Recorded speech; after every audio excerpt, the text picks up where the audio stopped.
Indian railways देश की lifeline है, लेकिन आज ये लाइफलाइन थोड़ी महंगी हो गई। Ticket charges, reservation charges, food prices सब ऊपर जा रहे हैं। रेलवे का कहना है कि ये कॉस्ट रिकवरी है, लेकिन ये कॉस्ट रिकवरी मंथली बजट पे इफेक्ट पड़ रही है। डेवलपमेंट जरूरी है, पर टाइमिंग और बैलेंस भी।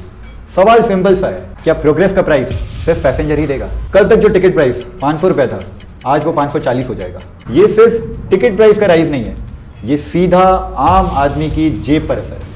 रेलवेज ने 2025 में एक स्टार्टिंग में भी एक प्राइस राइज किया था एंड अब 26 दिसंबर से उन्होंने वापस प्राइस राइज की। पूरी डिटेल अपन वीडियो में आगे जानेंगे, लेकिन ये 2 बार प्राइस राइज क्यों? पहले उन्होंने बताया कि इतने महीनों में उनका ऑलमोस्ट 700 करोड़ रुपए का रेवेन्यू हुआ है एंड अब वो बोल रहे हैं कि ये नेक्स्ट राइज की वजह से 600 करोड़ का एडिशनल रेवेन्यू हो सकता है। वो ये भी बोल रहे हैं कि ये बहुत ज्यादा जरूरी है क्योंकि उन्हें नई ट्रेन्स लानी है, मॉडर्नाइजेशन करना है, रेलवे ट्रैक्स को प्रॉपर्ली रिन्यू करना है, हर चीजें करनी है। बात बरोबर है, लेकिन हर बार इसका खर्चा पैसेंजर ही क्यों दे? आजकल ये देश के हित में नहीं है, ये सिर्फ एक प्रॉफिटेबल बिजनेस बनता जा रहा है। उसकी वजह से रेलवे के शेयर प्राइसेस भी बढ़ रहे हैं, अच्छा प्रॉफिट भी वो कमा रही है। भाई इतना प्रॉफिट कमा रही है तो आम आदमी के लिए ये कंटिन्यूस राइज क्यों? आपको लगेगा यार इतना बड़ा राइज नहीं है, लेकिन अब मैं ये वीडियो में थोड़ा डिटेलिंग में जाऊंगा, आपको समझ आ जाएगा कि मैं ये छोटी सी बात नहीं है, कितनी बड़ी बात है वो बताऊंगा। उनका एक सिंपल सा राइज है, हर 1 किलोमीटर के ऊपर 2 पैसा बढ़ेगा।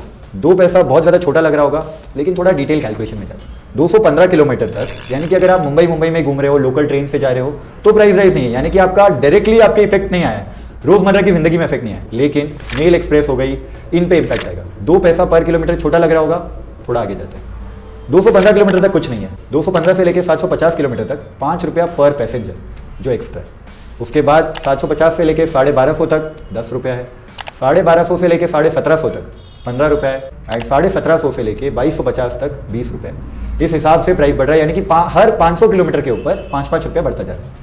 ये एक पैसेंजर का है, वो एक बार का है। अगर मैं एग्जांपल के साथ जाता हूं तो मुंबई से पुणे अगर मैं जाता हूं तो इट इज जस्ट 150-200 किलोमीटर्स, तो प्राइस राइज नहीं है। मुंबई से नासिक जाता हूं तो बड़ा प्राइस राइज नहीं है, लेकिन मुंबई से सूरत जाता हूं मैं तो ये हो जाता है 250 किलोमीटर्स को क्रॉस। 250 किलोमीटर्स को क्रॉस 5 रुपये आपका बढ़ जाएगा। ये स्लीपर क्लास, एसी क्लास सबके लिए सिमिलर है, उसमें कोई डिफरेंशिएशन नहीं। सुपर फास्ट चार्जेस तो जो पहले लग रहे थे वो भी लगेंगे, मेल एक्सप्रेस चार्जेस जो पहले लग रहे थे वो भी लगेंगे। ये सिर्फ बेस फेयर में इंक्रीज है, बेस फेयर ही आपका बढ़ गया है। पहले जो 300 रुपये लगता था वो 310-320 लगेगा, जो बढ़ जाएगा। हर किलोमीटर के हिसाब से आपका प्राइसिंग राइज होगा। अगर मैं मुंबई टू दिल्ली जाता हूँ तो वो ऑलमोस्ट 1000-1100 किलोमीटर के आसपास आता है, तो वहाँ पे 10 रुपये बढ़ जाएगा। 4 लोग की फैमिली है तो 40 रुपये बढ़ गया। उस हिसाब से और भी आगे जाता हूँ, मुंबई टू हावड़ा जाता हूँ तो वहाँ पे और ज़्यादा प्राइस राइज, 30 रुपये का डिफरेंस। 30 रुपया एक पैसेंजर के ऊपर, 4 लोगों के ऊपर 120 रुपये। गवर्नमेंट को ये समझना चाहिए, वो राइज तो कर रही है प्राइस, लेकिन ये सिर्फ प्रॉफिटेबल बिजनेस नहीं होना चाहिए, ये आम आदमी के लिए अफोर्डेबल चीज़ होनी चाहिए।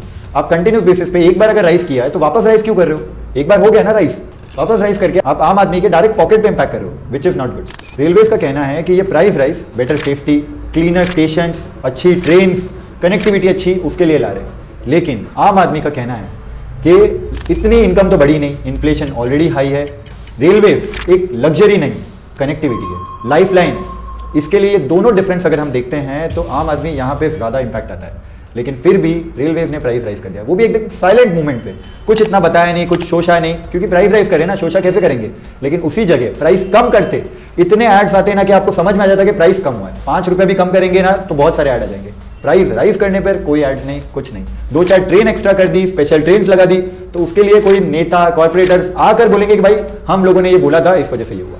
प्राइस बढ़ा है, कोई रिस्पॉन्सिबिलिटी नहीं लेगा, सब वापस आम आदमी के ऊपर आ जाएगा। ट्रेन सिर्फ बोगीज नहीं होती, ये देश की मूवमेंट होती है। देश की मूवमेंट अगर महंगी हो जाए तो लाइफ स्लो हो जाती है। अगर रेल ट्रैवल महंगा हो गया तो आम आदमी जाएगा कहाँ? अगर आपका भी टिकट महंगा हुआ तो कमेंट सेक्शन में अपना एक्सपीरियंस बताओ और ये वीडियो शेयर करो, क्योंकि ये आपकी और मेरी बात नहीं है, ये हर पैसेंजर की बात है। Thank you.